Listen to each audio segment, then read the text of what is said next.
There we go. Here I am. Alexa, turn on the room lights. Okay. I just realized that I haven't made a video from this room for like 5 months, and that's just because I've been trying to set up this whole place, the lights, the camera, tripods, all the reflectors. It was all just being wrong and I couldn't figure out the composition and whatever, but anyways, now it's good. But that's not even the topic of today's video. Today I wanted to share with you guys my favorite top lenses that I use for travel. And these are not just random top 5, but each lens, it has its own purpose in the bag. Sometimes I will pick one over the other. I'll explain why some are better in some situations and some are better in different situations. And I hope you'll get some knowledge out of it. Intro.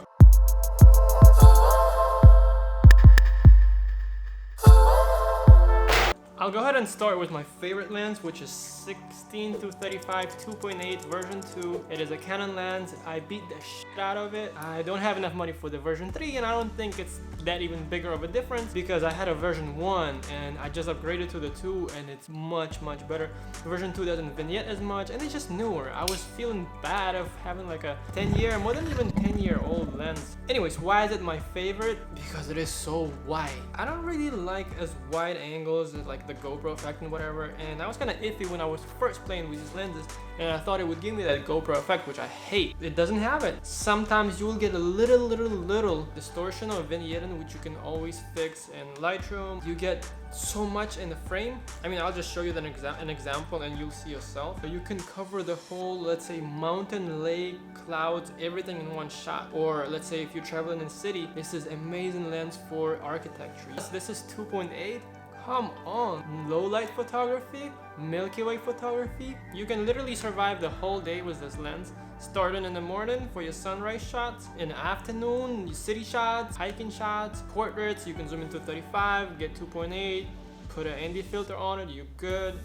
Sunset shots, cityscapes, landscapes, you are good. And for the night, of course, stars photography. This is probably one of the best lenses for that. Unless you have a prime 24 1.4, because you can open up even more, have the lower ISO, and you will get less noise.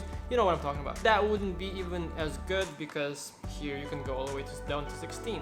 If you go lower than 16, that's becoming already like a fisheye lens. And who likes fisheye anyways? I don't know.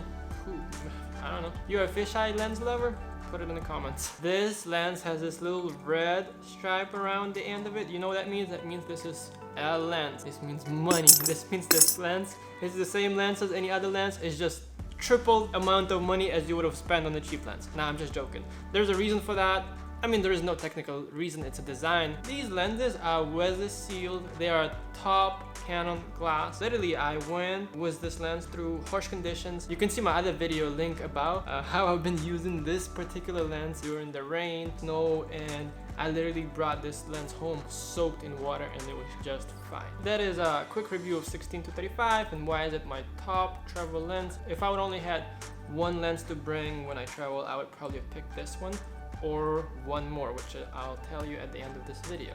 Moving on, my second favorite lens would be probably either 24-70 2.8, which is I'm recording on right now, or 24-105 f4. 24-105 is a little bit cheaper. It's a kit lens on a lot of full frame Canon cameras, and it does a good job. I mean, it's a f4 and you can have pretty wide at 24 and you zoom in at 105. It's not the best quality, that's why I mentioned 24-70 2.8, because you have a higher aperture, you can drop it down even more.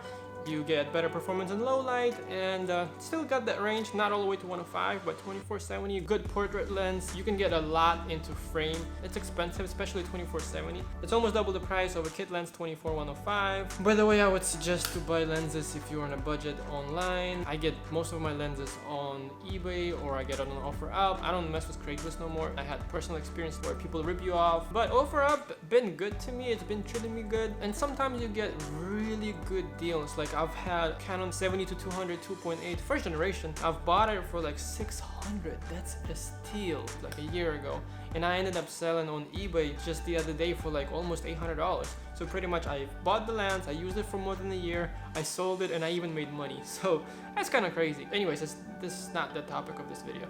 Let's move on. This guy right here.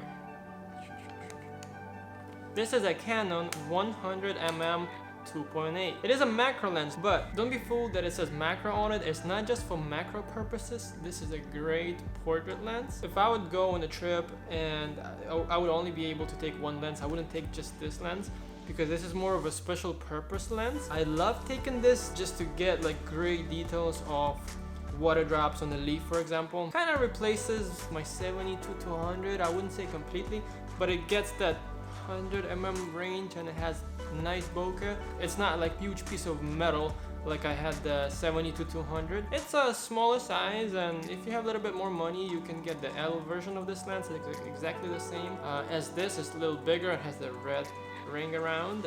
It's weather sealed. This one is not, so that's about it. But I've heard it's pretty much the same as far as performance, and I'd probably take it out. I might take it out like 2 times during the whole trip, but the shots are worth it.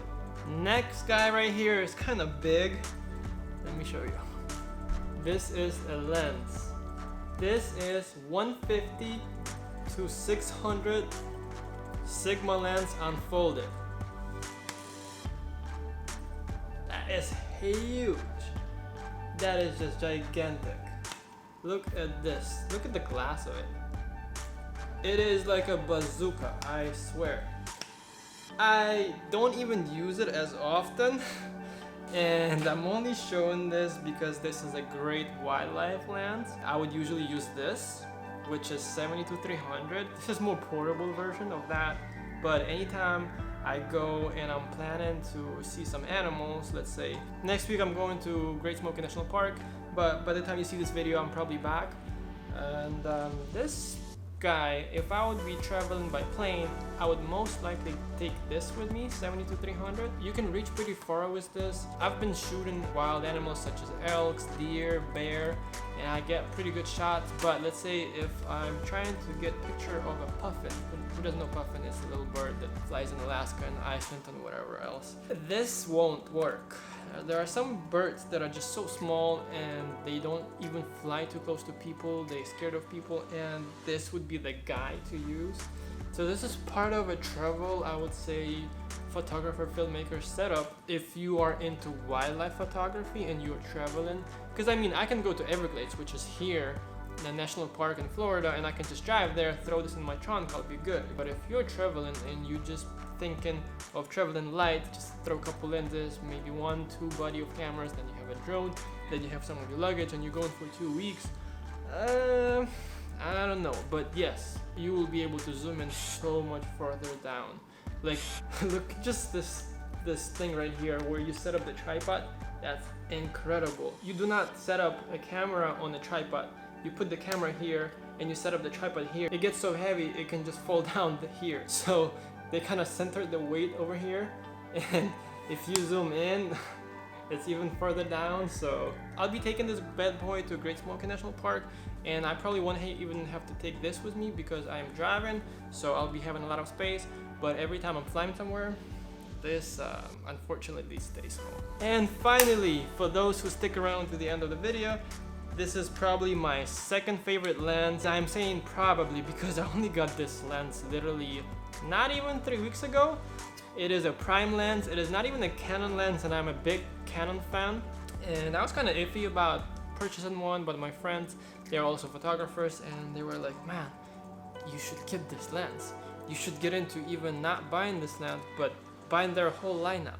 I'm gonna give you a hint. They have a series of lenses which are primes, and they are all 1.4 aperture, which is so good.